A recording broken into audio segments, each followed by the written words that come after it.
serta Bapak Ibu Guru SDN 1 Benang Kidul yang berbahagia. Saya ucapkan banyak terima kasih kepada Bapak Ibu yang bersedia hadir dan tergerak hatinya untuk belajar di acara diseminasi sekaligus pemenuhan diseminasi menyebarkan pemahaman dan penerapan pengalaman budaya positif bersama saya Nur Jayati, calon guru penggerak angkatan 10 Kabupaten Banyuwangi dari SDN 1 Benua Kidul.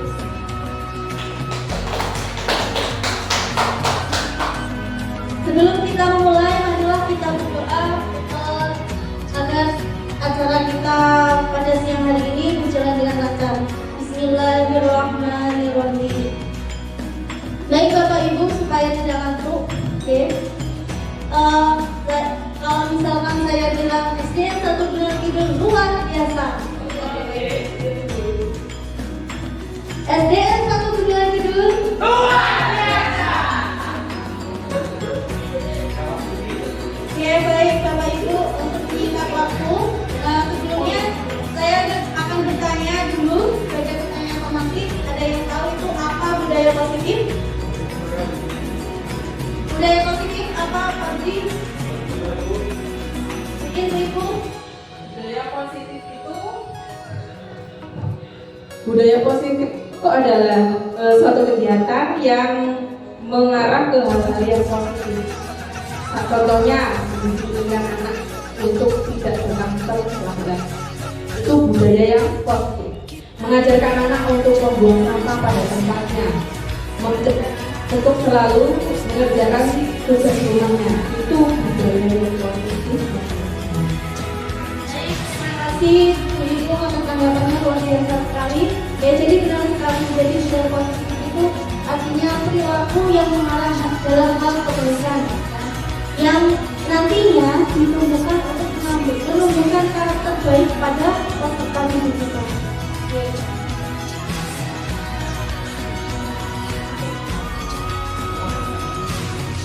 Baik Bapak Ibu, dalam kegiatan diseminasi ini, budaya positif ini ada beberapa hal dari konsep inti budaya positif. Yang pertama yaitu perubahan paradigma belajar, kemudian yang kedua disiplin positif, yang ketiga nilai-nilai kebajikan, yang keempat kebutuhan dasar manusia, yang kelima motivasi perilaku manusia, yang kelima posisi kontrol guru, yang keenam keyakinan kelas, dan yang terakhir adalah segitiga restitusi.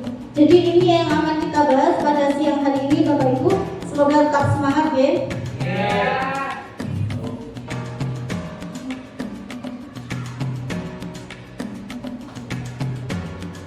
Jadi yang pertama ini tentang pembelajaran dengan paradigma baru, yaitu merupakan pembelajaran yang dirancang untuk memenuhi kebutuhan belajar murid yang dirancang dengan menggunakan pembelajaran berdiferensiasi. Ini adalah paradigma baru yang merupakan pemikiran dari KHD, yaitu sesuai dengan kodrat alam dan kodrat zaman. Jadi kita harus merubah pembelajaran yang dulunya secara klasikal, ya, hasil metodenya ceramah yang berpusatnya hanya kepada guru saja, ya. Kita harus merubah bagaimana sih saya ini mengajar bisa berpihak kepada anak dan bermakna bagi anak, yaitu dengan pembelajaran berdiferensiasi untuk mewujudkan profil pelajar Pancasila yang ada 6 ya. Yang pertama, beriman kepada Tuhan Yang Maha Esa dan ke apapun-Nya, kemudian berkebinekaan global, gotong royong, kreatif, analisis, dan taktik. Oke, sudah tahu? Coba sebelumnya Bapak Ibu Guru sudah menerapkan pembelajaran berdiferensiasi apa masih metode yang lama? Fix. Oke. Jadi di sini saya akan belajar memberikan wawasan ya. Pembelajaran berdiferensiasi itu yang pertama kita harus mengenal dulu karakteristik anak. Jadi kita harus melakukan asesmen terlebih dahulu ya, yaitu mengetahui gaya belajar ini audiovisual, visual atau apa hanya audio saja. Oke. Jadi setiap anak itu adalah individu yang berbeda. berbeda. Mungkin kita yang pintar, kita mengajarnya dengan metode ceramah. Kemudian yang tidak pintar pasti tidak akan mengerti bagaimana pembelajaran sudah diberikan. Jadi harus kontekstual, ya. Yang gaya belajarnya audio kita arahkan misalkan dari dengan musik. Kemudian yang gaya belajarnya dengan visual, artinya dengan gambaran, kita berikan sebuah gambar. Kemudian misalkan dalam sebuah pelajaran bahasa Indonesia, kita harus memasukkan elemen-elemen gambar dalam teks bacaan tersebut. Seperti itu Bapak Ibu.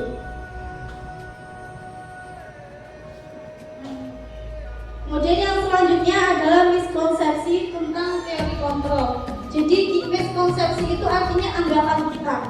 Anggapan kita kalau ilusi guru itu hanya mengontrol murid, ya. Jadi kita hanya posisinya kontrol. Ilusi bahwa semua pengetahuan positif, efektif dan bermanfaat. Kemudian ilusi bahwa mengkritik dan membuat rasa bersalah mampu menguatkan karakter. Pada dasarnya hal itu adalah tidak baik, ya Bapak Ibu. Kemudian ilusi bahwa orang dewasa berhak memaksa.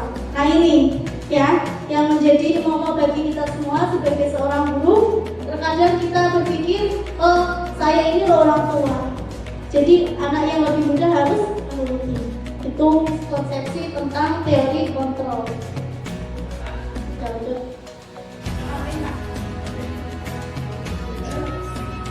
Nah ini paradigma stimulus respon ke kontrol. Jadi stimulus respon yang pertama realitas. Oke. Kalau dulu kebutuhan itu kita sama, tetapi dalam teori kontrol khususnya pada peserta didik kita itu berbeda karena itu berbeda. Kemudian yang kedua stimulus responnya semua orang melihat hal yang sama. Pada dasarnya setiap orang itu memiliki gambaran yang berbeda.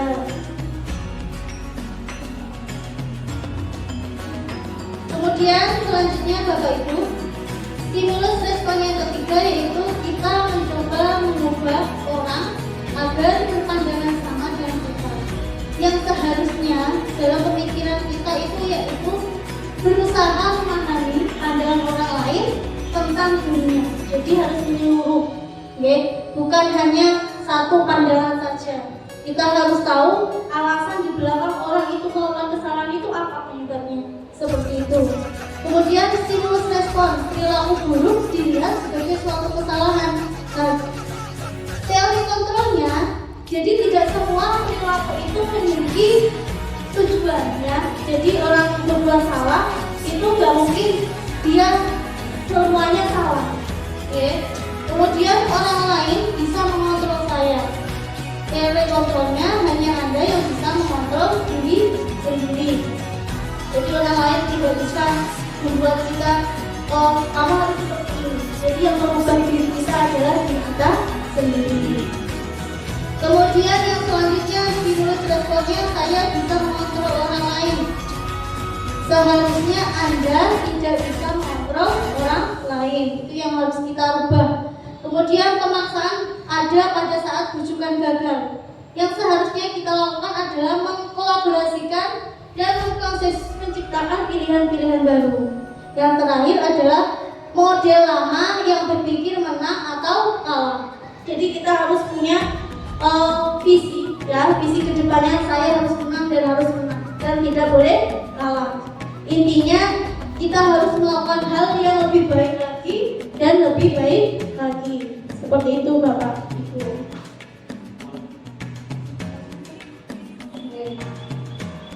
Selanjutnya kita masuk ke disiplin positif. Jadi disiplin positif itu pengertiannya salah satu cara penerapan disiplin guna memberikan kesadaran atau memberdayakan murid tanpa adanya suatu imbalan atau hukuman. Oke, jadi tujuan dari penerapan disiplin positif ini adalah untuk menciptakan murid yang memiliki disiplin sehingga mengacu pada nilai-nilai kebajikan universal. Nilai-nilai kebajikan universal ini ada beberapa, Bapak Ibu. Ya, ini dari nilai kebajikan suatu lembaga dan organisasi. Lembaga kita dalam dunia pendidikan kita sudah masuk di kurikulum merdeka yang namanya nilai kebajikan profil pelajar Pancasila. Ada beriman bertakwa kepada Tuhan Yang Maha Esa, berakhlak mulia, mandiri, bernalar kritis, berkebinekaan global, bergotong royong dan kreatif. Nah, ini yang menjadi tolak ukur atau acuan kita dalam perumusan visi kedepannya, harus memuat setidaknya 3 elemen dari profil pelajar Pancasila. Ini hukumnya wajib, ya. Kemudian IBO dan keterampilan linguistik ini adalah sebuah organisasi non formal. Ya, nilai kebajikannya IBO itu Primary Years Program atau PYP.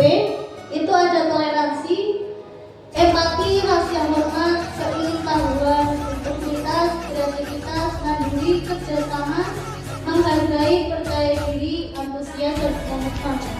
Kemudian dari keterampilan hidup skill organisasinya menerapkan nilai-nilai kebajikan.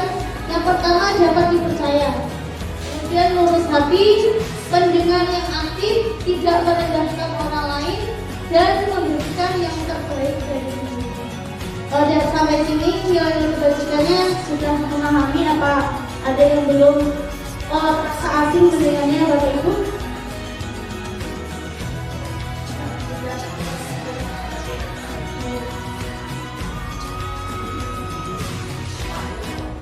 Baik Bapak Ibu, kita masuk ke kebutuhan dasar manusia. Jadi kita sebagai manusia itu segalanya sesuatunya dilakukan untuk mendapatkan apa yang dibutuhkan. Sebetulnya saat itu kita sudah memenuhi satu atau lebih dari satu kebutuhan dasar kita, yaitu kebutuhan untuk bertahan hidup atau dalam artian survival dan kasih sayang dan rasa diterima, love and belonging.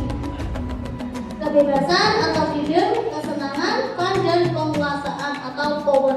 Nah, ini adalah kebutuhan dasar manusia yang setidaknya harus kita terapkan kepada peserta didik kita ketika kita mengajar atau dalam kegiatan sosial di sekolah. Seperti itu, Bapak Ibu. Dari 5 kebutuhan dasar manusia itu saya uraikan. Yang pertama, bertahan hidup. Jadi kalau bertahan hidup, kita membutuhkan apa saja Bapak Ibu? Makan, pakaian, kemudian tempat tinggal, ya, sandang, pangan, papan, ya.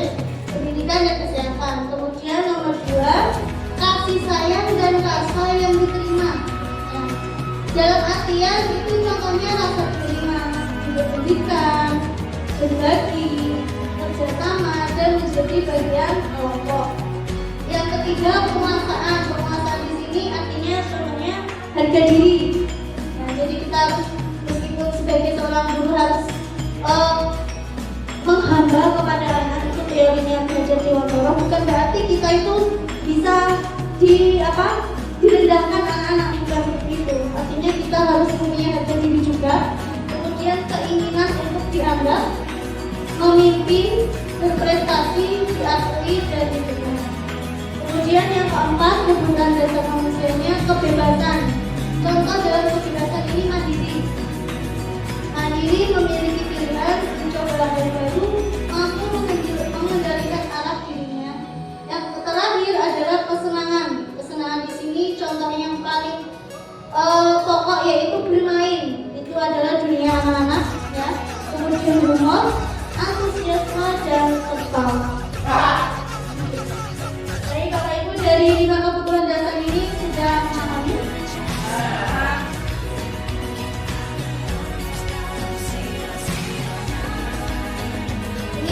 Jelas Bapak Ibu, ya. Jadi ini uraian 5 kebutuhan dasar tadi, sama seperti yang tadi: bertahan hidup, kasih sayang, dan rasa diterima, penguasaan, kebebasan, dan kesenangan. Ini yang harus kita punya, ya. Kalau kita tidak bisa memiliki ini, nah, kita akan terganggu dalam melakukan suatu perubahan, terutama dalam pendidik.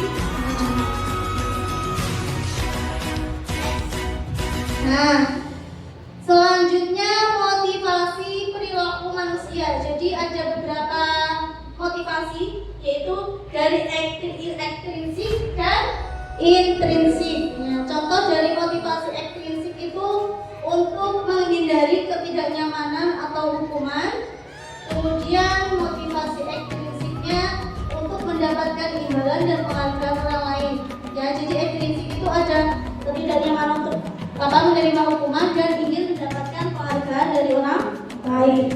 Yang kedua, motivasinya intrinsik, ya, untuk menjadi orang yang mereka inginkan dan menghargai diri sendiri dengan nilai-nilai yang mereka percaya. Seperti itu, Bapak Ibu.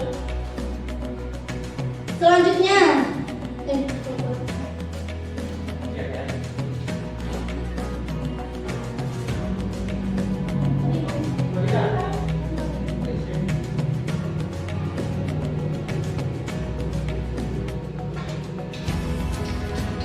baik, ini Bapak Ibu dari motivasi tadi ada beberapa elemen yang akan kita melakukan perubahan dalam melihat suatu masalah pada peserta didik. Itu ada 3. Yang pertama hukuman, konsekuensi, yang terakhir yang harus kita lakukan adalah restitusi. Ya. Hukuman di sini tidak terencana atau tiba-tiba. Murid tidak tahu apa yang terjadi atau dilibatkan. Bersifat satu arah, kemudian hanya berupa hukuman fisik dan psikis. Ini yang sering kita lakukan, Bapak Ibu. Ya. Kemudian konsekuensi yang terjadi, ya, itu harus terencana dan disepakati sesuai peraturan yang ada di sekolah kita. Kemudian murid tetap dibuat tidak nyaman, dan sikap guru selalu memonitor murid. Artinya seorang guru kalau misalkan kita mempunyai sifat penghukum, ya, selama ini saya sendiri juga merasa masih mempunyai sifat penghukum. Konsekuensi yang akan terjadi ini, ya, murid kita tidak merasa nyaman dalam belajar. Meskipun sekali mereka gembira, pasti ada rasa tidak nyaman karena pernah melakukan kesalahan kemudian dapat dihukum oleh seorang guru. Nah, apa yang akan kita lakukan, Bapak Ibu, untuk mengubah pola pikir kita menjadi seorang penghukum, menjadi orang yang lebih baik lagi, guru yang lebih baik lagi, yaitu melakukan sebuah restitusi. Ya, restitusi itu proses menciptakan kondisi bagi murid untuk memperbaiki kesalahannya. Kemudian proses kolaboratif yang mengajarkan murid untuk mencari solusi sendiri. Jadi dalam restitusi ini kita bisa sendiri, individu bersama siswa dalam menyelesaikan masalah, atau bisa kolaboratif dengan warga sekolah. Oke? Atau kalau misalkan di suatu sekolah ada guru BK, bisa berrelasi dengan guru BK atau guru inklusi. Itu bisa dilakukan. Selanjutnya, nah ini 5 posisi kontrol Bapak Ibu yang sering kita lakukan, terutama poin 1, 2, 3, dan yang terakhir ini adalah ujung tombak dari perubahan yang harus kita lakukan, yaitu menjadi seorang manajer. Ya, yang sekarang kita itu hanya posisi kita sebagai penghukum, pembuat merasa bersalah, sebagai teman dan pemantau. Itu yang kita lakukan sekarang. Nah, manajer kita itu bagaimana? Nah, manajer itu kita lakukan posisi kontrolnya dengan menggunakan segitiga restitusi, Bapak Ibu. Ini saya berikan contoh penerapan 5 posisi kontrol terlebih dahulu, yaitu kasusnya siswa tidak memakai atribut saat upacara bendera. Sering kita lakukan, Bapak Ibu, ya, menghukum anak-anak untuk berada di sebelah barat yang tidak memakai atribut lengkap, dihukum di PP ning panasan tempatnya nonton ya. Terus kemudian ini kasusnya hormat pada bendera selama 1 jam misalkan itu. Jadi kita posisinya kalau melakukan hal seperti itu sebagai penghukum. Kemudian kalau kita berkata berapa kali ibu bapak harus memberitahu kamu selalu saja mengecewakan ibu atau bapak. Nah, posisi kita kalau berbicara seperti ini, kita membuat merasa bersalah. Jadi kita itu memvonis anak ini, kamu itu salah. Jadi merasakan anak itu salah, seperti itu. Kemudian kalau misalkan posisi kita sebagai teman, nah ini ada perkataan merayu, ayo dong, nah, seperti itu. Ayo dong ikuti aturan sekolah, tolong bantu ibu atau bapak ya sekali ini. Ya sudah, sekali jangan sampai berbuat seperti ini lagi ya. Itu posisinya teman ya. Jadi nadanya kita agak mendayu. Nah, biasa beda dari posisi penghukum sama pembuat merasa bersalah tadi. Jadi kalau teman ini ada efek negatifnya juga Bapak Ibu. Seorang anak akan menjadi apa ya? Kayak aleman, ya. Jadi kalau kita sudah seperti ini, ayo dong, itu anak-anak itu seperti aku dulu kok. Jadi lama-lama menjadi aleman, bahasanya seperti itu, manja, ya. Kemudian pemantau, posisinya guru ini hanya melihat saja, nadanya tidak seperti penghukum dan pembuat merasa bersalah tadi menghardik dan keras ya. Kalau ini cara bicara kamu sudah melanggar peraturan sekolah.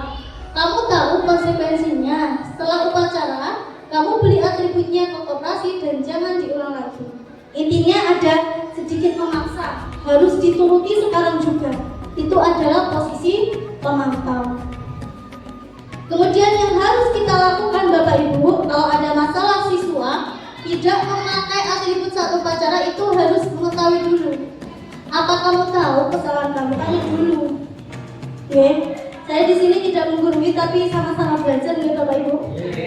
Semoga saya bisa seperti ini juga. Kemudian tanya kira-kira bagaimana kamu memperbaiki kesalahanmu. Jadi mengajarkan anak untuk bertanggung jawab memperbaiki kesalahannya sendiri. Itu posisi kita adalah sebagai manajer. Jadi seorang penghukum harus menjadi seorang manajer. Ada pertanyaan Bapak Ibu sampai sini? Baik, nah coba ada kuis Bapak Ibu, identifikasi bersama. Coba kira-kira posisi kontrol ini apa? Saya kecewa sekali dengan kamu. Kenapa sih? Apa?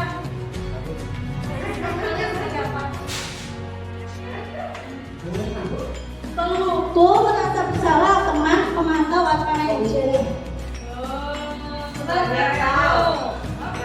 Saya kecewa sekali dengan kamu. Kira-kira apa? Pembuat merasa bersalah, ya. Apa tadi coba? Bapak Ibu, penghukum, pembuat merasa bersalah, pemantau, teman, dan terakhir manajer. Coba lagi yang ini. Kamu tidak pernah benar melakukannya hasilnya. Intinya langsung menghadik anak itu salah. Apa?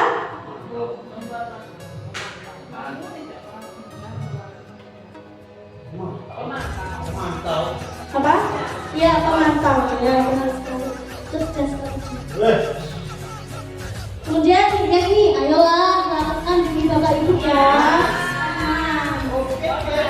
Ya, mendayu.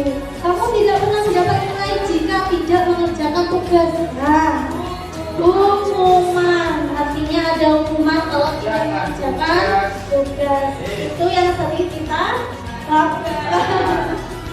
Oke.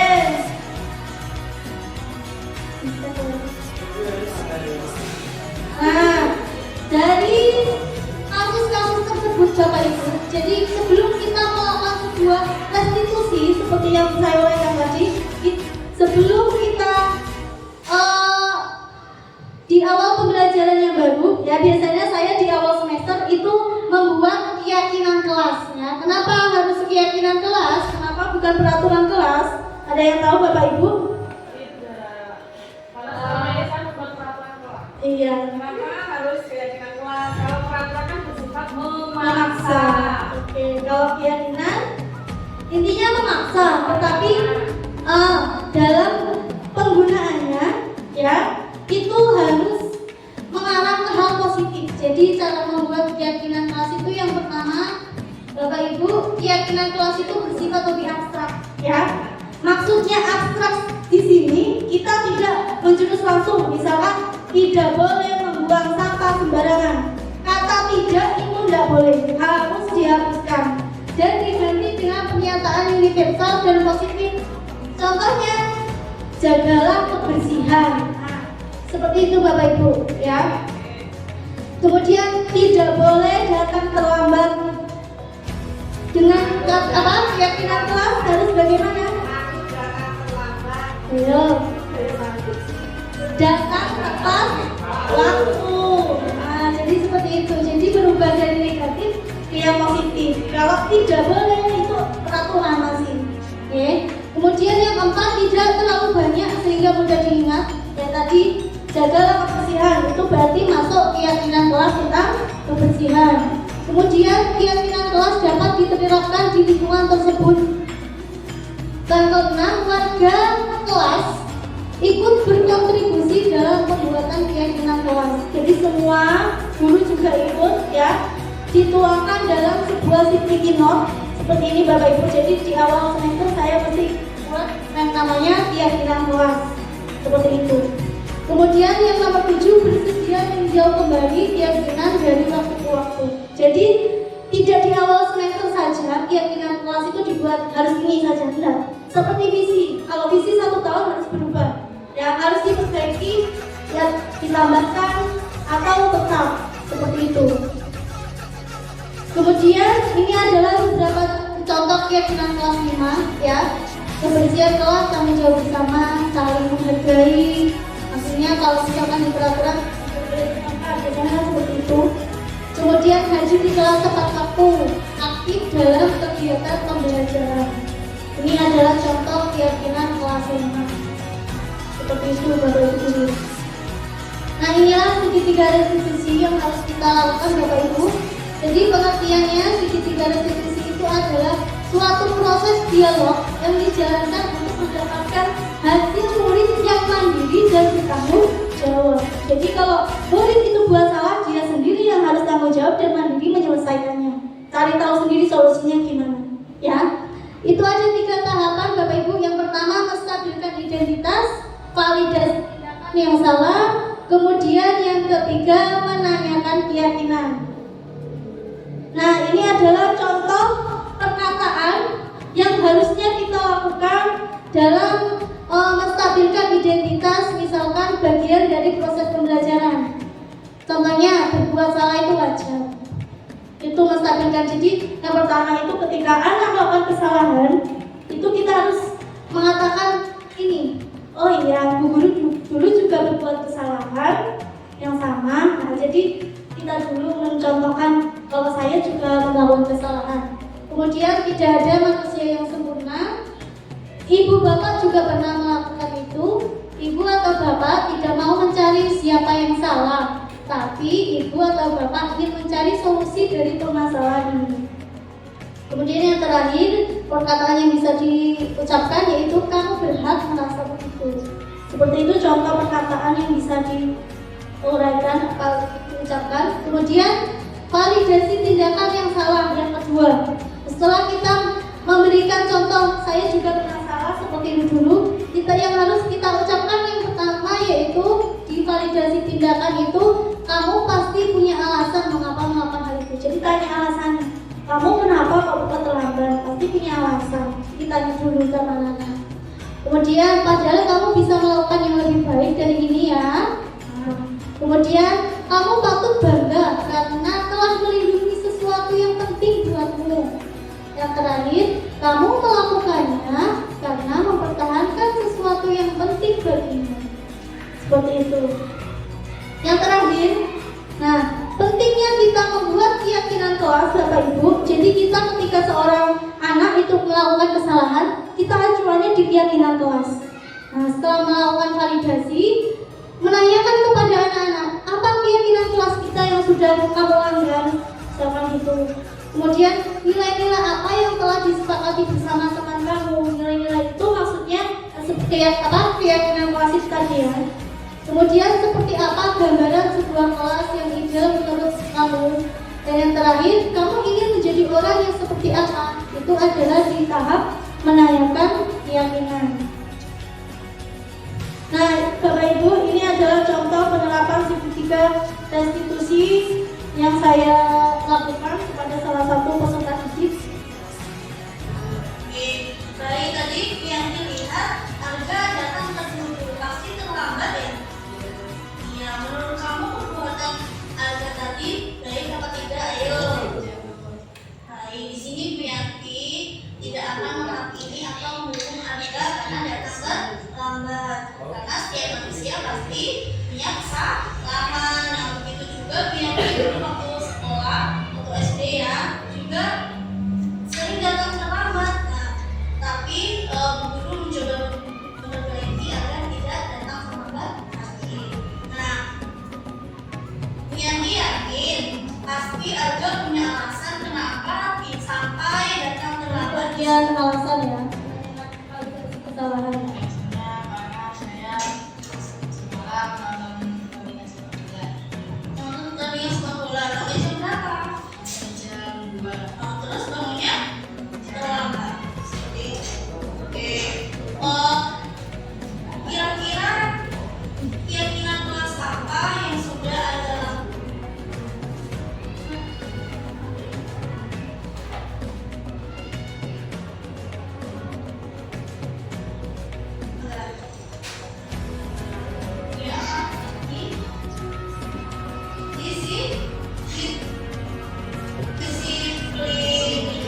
Jadi ada sudah mulai lampu.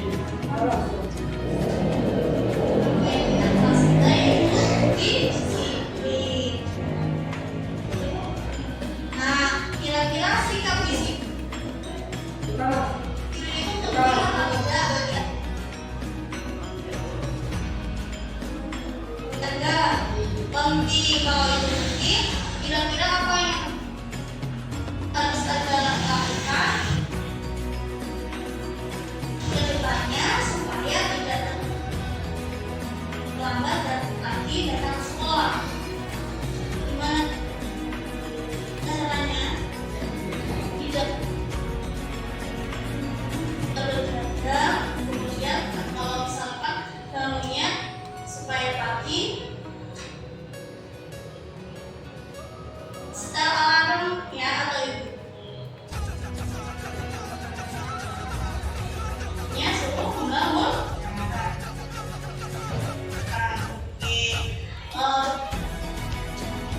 Bagus jika sudah memperbaikinya, kemudian ada kesalahan Anda. Kira-kira kedepannya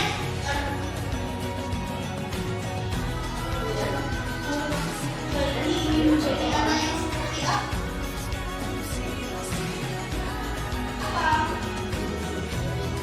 Menjadi lebih baik lagi dan apa? Tidak terlambat ke sekolah.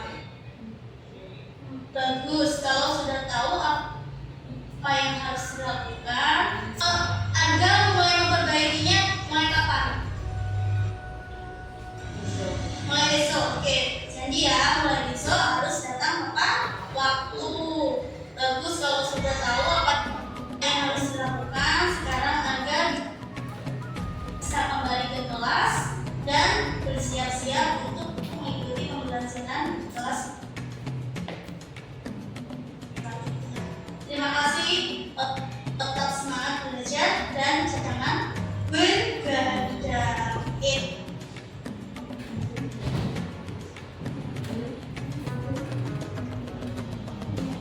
Demikian Bapak Ibu contoh restitusi yang saya terapkan di kelas saya dalam menangani kasus anak terlambat ya di kelas 5.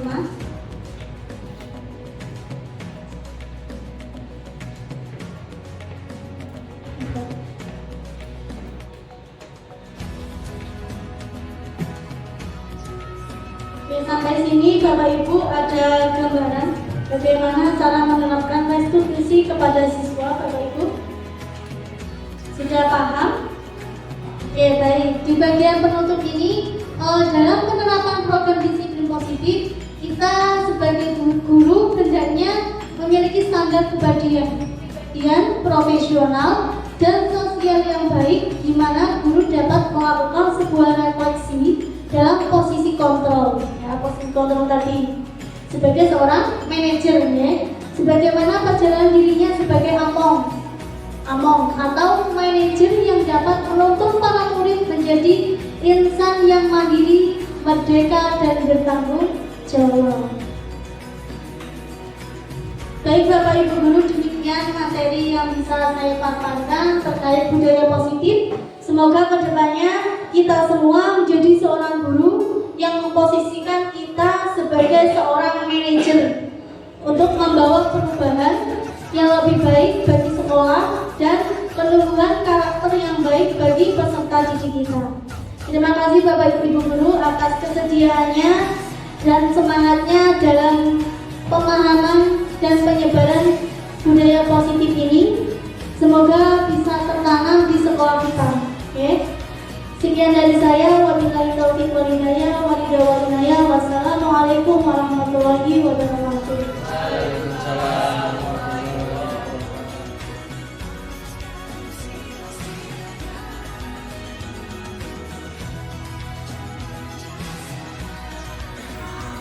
Assalamualaikum warahmatullahi wabarakatuh.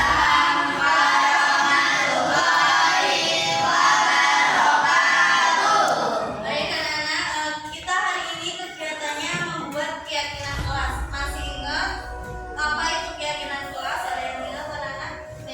Adalah aturan. Kita bisa jadi apa lagi? Kesepakatan ya.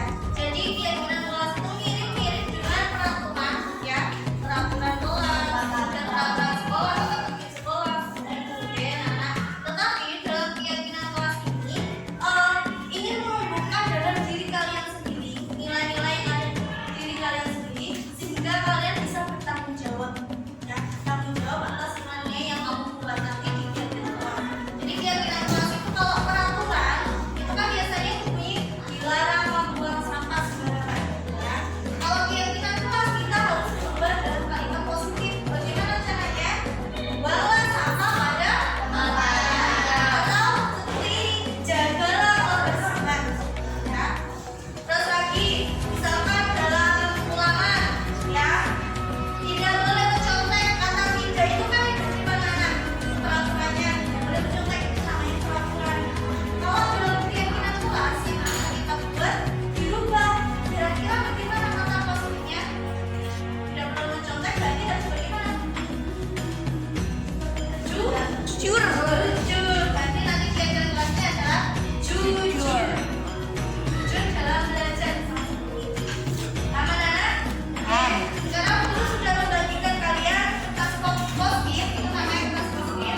Silakan anak-anak buat atau tulis keyakinan kelas yang mau disampaikan sendiri. Saya bersama. Apa lagi? Bersemangat dalam belajar. Kalau dalam kesepakatannya bijak awas. Jadi kalau dalam keyakinan kelasnya kamu memberikan kata positif, belajar, misalkan menjaga kebersihan, sama teman misalkan tidak berantem, misalkan tidak boleh berantem atau tidak berkelahi, kamu rubah jadi kata positif jadi harus rukun. Sama kalian nasional kan? Bisa? Anak-anak sekolah itu nanti kita berikan ya. Oke, selamat jujur.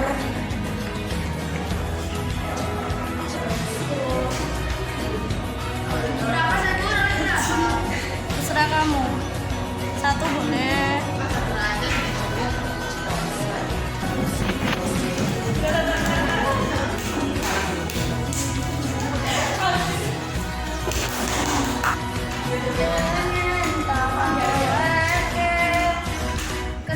Dah. Ayo, kali belum tahu. Kalian belum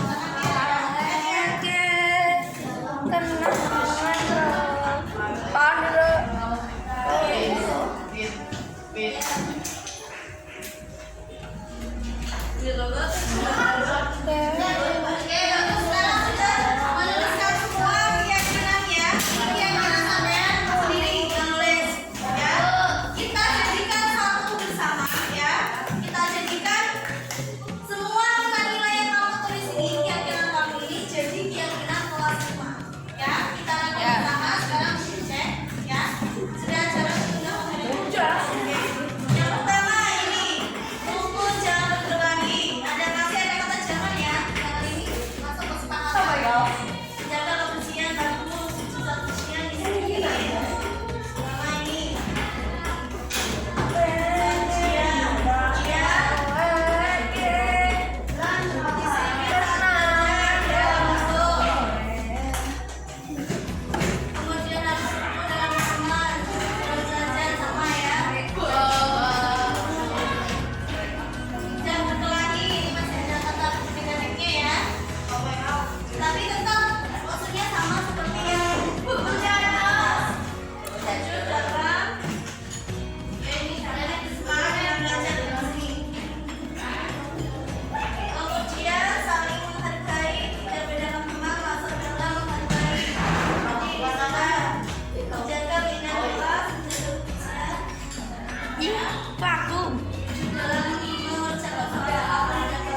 Bisa dipahami dari kegiatan kelas kita?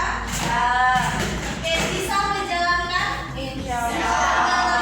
Harus bisa. Oke? Baik anak-anak, ini adalah kegiatan kelas kita. Semoga anak-anak bisa menjalankannya dengan baik dan terima kasih anak-anak, semangat belajar ya. Kita mau semangat.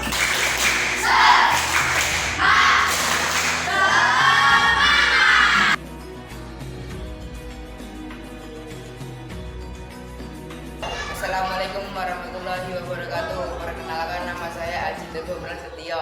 Assalamualaikum warahmatullahi wabarakatuh. Perkenalkan nama saya Calvin. Assalamualaikum warahmatullahi wabarakatuh. Perkenalkan nama saya Sandik Rana Dewi. Assalamualaikum warahmatullahi wabarakatuh. Perkenalkan nama saya Nisha Aulia Putri. Wabarakatuh. Perkenalkan nama saya Lena Indonesia.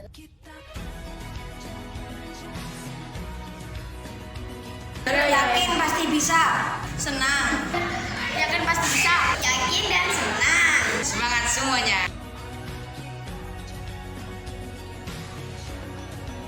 Sangat penting. Penting. Penting.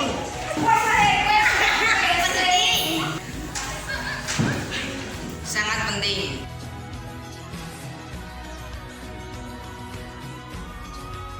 Untuk menumbuhkan sikap tanggung jawab. Untuk menjadi orang disiplin. Agar semangat belajar. Agar belajarnya semangat dan menyenangkan. Menjadi anak yang lebih baik lagi.